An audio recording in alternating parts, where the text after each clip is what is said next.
காலைதோறும் புதியவை ஜீவனை கொடுக்கும் அன்பு. மார்ச் 6. ஒருவன் தன் சிநேகிதருக்காக தன் ஜீவனை கொடுக்கிற அன்பிலும் அதிகமான அன்பு ஒருவரிடத்திலும் இல்லை.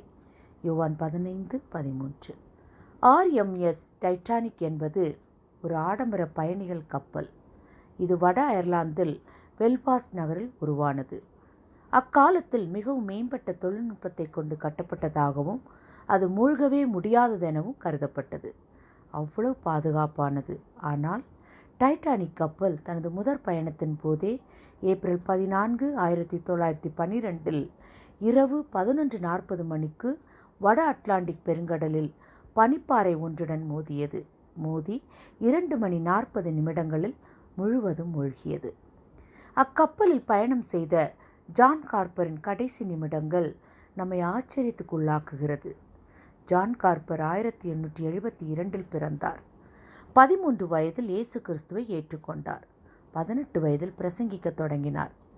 திருமணமான 4 ஆண்டுகளில் மனைவி மரித்து போனார்கள். நீனா என்ற பெண் குழந்தை இருந்தது.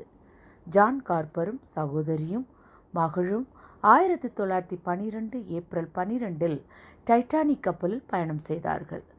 கப்பல் பனிப்பாறையில் மோதி மூழ்க ஆரம்பித்தவுடன் மக்களை இறப்பதற்கு தயாராக இருக்குமாறு அறிவுறுத்தியதாக உயிர் பிழைத்தவர்கள் பின்னர் தெரிவித்தனர். மரண பயத்தோடு போராடி கொண்டிருந்த மக்களுக்கு நற்செய்தியை, கர்த்தராகிய இயேசு கிறிஸ்துவை நம்பு, நீ ரட்சிக்கப்படுவாய் என்று பிரசங்கித்தார். தனது சகோதரியையும் மகளையும் உயிர்காக்கும் படகில் ஏற்றிவிட்டார். தான் அநேகரை கிறிஸ்துவிடம் வழிநடத்தினார். அச்சமயம் ஒரு வாலிபன் தண்ணீரில் மூழ்கி கொண்டிருந்தான்.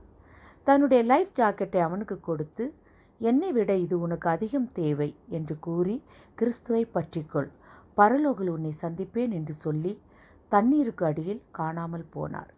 மீட்கப்பட்ட அந்த நபர் ஒரு துண்டு பிரசுரத்தில் தனது மத மாற்றத்தின் சாட்சியையும் ரட்சிக்கப்பட தேவன் இப்பூவுலகில் வந்தார் என்பதையும் பதிவு செய்தார்.